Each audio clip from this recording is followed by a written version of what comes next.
Howdy folks, welcome back to War Thunder with the mighty Jingles. Today I'm flying my Brits again and I'm leading a lineup of aircraft between rank 8 and rank 12 with this, the Spitfire Mark 5B down at the bottom end of the market, and my rank 12 Spitfire Mark 5C at the top end of the market.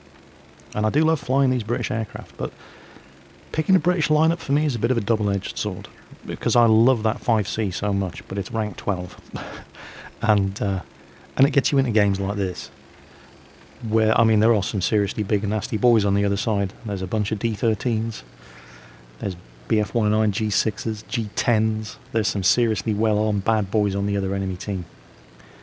But that's the chance you take when they put the 5C in the lineup, and the Mark 16 as well. You can, will, and do end up in games like this. But you can kill anybody, you really can, especially in arcade battles. Now the Mark 5B here is it's rank 8, and it's not particularly well armed. It does have those two lovely 20mm Hispano cannons, but its 4 machine guns are rifle caliber. That's the problem with the British machine guns, they're not very good at all. At least the Americans get 50 cals, the Brits are stuck with these 7.7mm, .303 caliber machine guns. And they really don't have a lot of punch. So I'm picking my first target, and he's substantially higher tier than me, and he's on fire, and he's going down. Now, I'm not following him around, which you absolutely definitely can do in a Mark 5B Spitfire because it's so manoeuvrable, because I didn't want to rush face first into that lot at the same altitude. Instead, loop over, gain some altitude, pick your next target. Unfortunately, like I said, anybody can kill anybody, and of course, I mean, it's an XP50, but it was a lucky pilot shot, so yeah. So that didn't start off too well. Instead, now I'm going to jump into the Mark 1A Mustang, which is the Packard Allison engine powered Mustang. It's not the one with the Rolls-Royce Merlin engine. That was the P-51D, which the Americans get at rank 13. This is the Royal Air Force version. Very, very well armed. 4 20mm Hispano cannons. But the engine's not that good. And unlike the Spitfires, this is not a dogfighter. This is pretty much a boom and zoom aircraft. And I tend to have big problems with boom and zoom aircraft in War Thunder because I have to fight my natural inclination to start trying to get them into dogfights. I tend to start off doing really, really well in my Americans, for example, and then I forget what I'm flying, get it into a turning fight and get my ass shot down. Because, you know, I'm a big fat noob. And it doesn't really help that you can sort of sometimes get away with that in arcade because of the generous flight models. But it's a very, very, very bad habit to get into, because the second you start trying to do that sort of shit in historical battles, you just get your ass handed to you on a silver plate. But I'm going to start off doing it right. I'm not going to try to chase that fella. Oh, actually, then again, I was going to maintain the speed and go after that other bloke, but there's too many of them coming in, so instead I'll convert the speed into altitude. Oh, and we'll go after this fella here. Bearing in mind that there are respawning aircraft coming up on my ass. There's a lot of them over there. Oh, 4 of them. I dare say that fella who just rushed past me has turned around. Yeah, somebody's on my tail. Oh, this could be a lot better.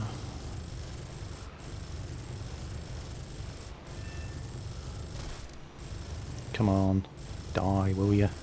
Right, he's down. Now, while I was chasing this guy down, I flew past a whole bunch of other friendlies heading the other way, which means the fellas who were chasing me now have other things to worry about. Loop it around, high. Oh, this is quite good. Got a hit on him, but no, he's managed to outturn me, and of course he's going to outturn me. But there's plenty of us around here now, so I'm no longer alone. There we go, got the kill. Oh, no, I don't like the look of that. I'm going to put some distance. I'm heading back for more friendly fighters.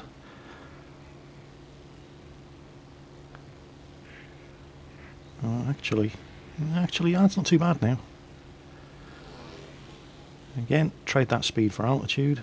There's BF-109 there going after one of our bombers. Bomber's diving. This is a ground strike map after all, it's crater. Got to defend the bombers. The bombers managed to break contact.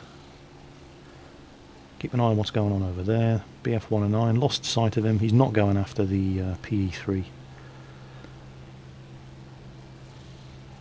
Time to get stuck in. Keep a good eye on what's... Ah, there he is. He's back. Is he going for me? Nope, he's not.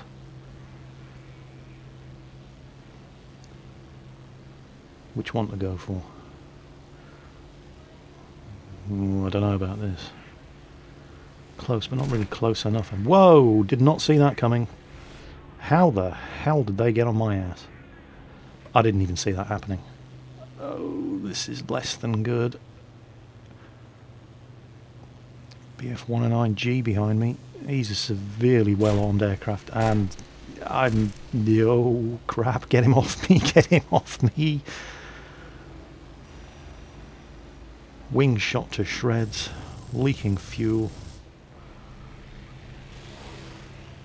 Oh, not leaking fuel, leaking oil, leaking something. And this thing's becoming incredibly hard to control, and I'm probably not going to walk out of this one. No, there we go, away. Oh, and it was the Zero who actually managed to claim the kill. Ah well. BF-109G's probably a bit pissed about that. Okay, who's next? The 5C. I do love this aircraft. 420mm Hispanos. Like the Mustang 1A, but this thing's an actual dogfighter. And none of the Spitfires are actually that fast, but they're very manoeuvrable, even without the combat flaps.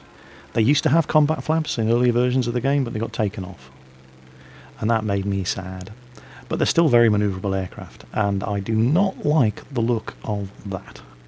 There are far too many enemy fighters down there for my tastes. Could go after this fella. Oh, I don't know, my conscience is pricking me now. I really should... Screw it. Live young, die fast, leave a good looking corpse. These guys need help. This is either going to be amazing, or I'm going to die very quickly.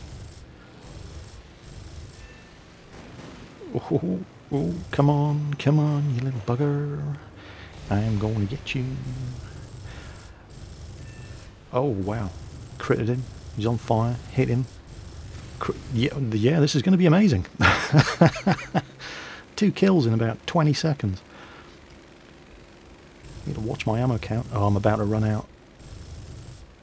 Alright, let's finish off the ammo I have. Come on. And then chase him down while I reload. There's somebody else with me. Got reinforcements coming in.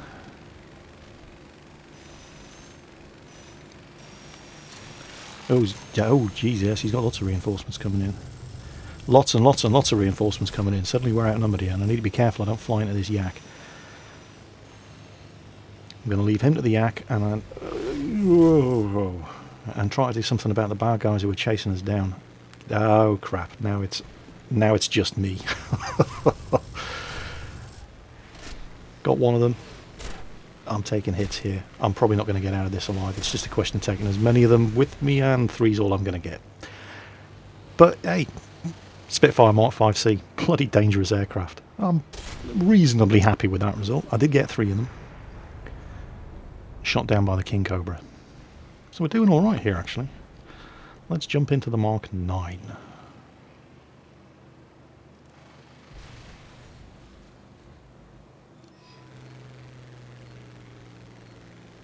Mark 9's a lot like the 5B. Not particularly well armed. It gets 2 of those 20mm cannons, but it's still got the same backup machine guns, which just ain't very good. But it flies and handles very, very, very nicely. It's a really, really good dogfighter. Even in arcade, where, you know, the generous flight modelling is applied to everybody, the Spitfire is manoeuvrable enough that it still has an edge over just about everything other than the Japanese in general. I mean, they've got decent roll rate, decent pitch rate, decent yaw rate. It's very easy to throw them around the sky. The only place they really lack is they're not that fast, and when their cannons are out, they're very, very underpowered. So, we've got a good altitude, a bunch of bad guys down there. A little bit too many for my liking, but there's some friendlies mixed in with them as well. Some little dogfights breaking off on the sides there. That fella down there looks like he could use some help. It's 3 on 1. 3 on 2.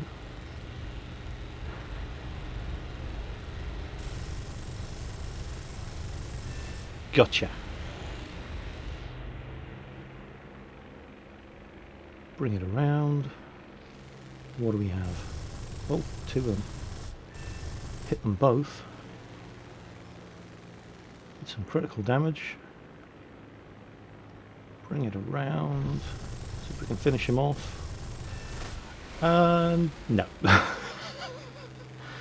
Well, BF-109 G6 just sawed my wing right off with his 30 mils. And that's exactly what 30mm cannons do, so you know, you can't really complain about it. Of course, people do complain. People complain about the Spitfires a lot, and I can see where the complaints are coming from, because you're flying these aircraft that are very nippy, very manoeuvrable, armed with a mixture generally of 20mm cannons and 7.7mm machine guns, and it is a little weedy. But on the other hand, to anybody complaining about only having 20mm cannons, can I introduce you to the P-51D, American rank 13 fighter, which only has 650 caliber machine guns, and does all right. And on top of all that, I'm flying the same Spitfires as everybody else. I got the same amount of kills as the top ranked pilot on my team. The only reason I didn't rank first in that one was because I got shot down once more than him. So yeah, you're going to get shot down a lot when you're flying your Spitfires. You'll get shot down a lot in anything if people are firing 30mm cannons at you. But you can still get kills. You know, the proof is right there. And that's why I love the Brits, I think. I think the British are probably the most rounded and well-balanced of the fighter aircraft trees of any of the nations in War Thunder. They have, I mean, they're certainly not the fastest aircraft around, but they're fast enough. They're very, very manoeuvrable. They have a capable, certainly not overpowered mixture of aircraft, but even then, some of the aircraft, 420mm cannons packs a powerful argument. Aircraft like the premium Mustang Mark 1A, like the Spitfire 5C, the Typhoons and the Tempests, very, very heavily armed aircraft. And of course we have the Beaufighters with 420mm cannons and 4 machine guns. So I think there's a compelling argument for flying the Brits. They're not overpowered. Again, as you can see from this game, got shot down a lot, but I got a lot of kills at the same time, and that to me seems balanced. But you know, I am a self-confessed massive flight sim noob, so don't take my word for it. Try them out yourself, see what you think. And this is, of course, the internet. I'm sure there are dozens, nay hundreds of you out there itching, just chewing at the bit to tell me that I'm full of shit. Tell me so in the comments and vote the video down, because this is the internet after all. Regardless, I hope you enjoyed the video and at least found it entertaining. As always, take care out there, folks. Watch your six, and I'll catch you next time.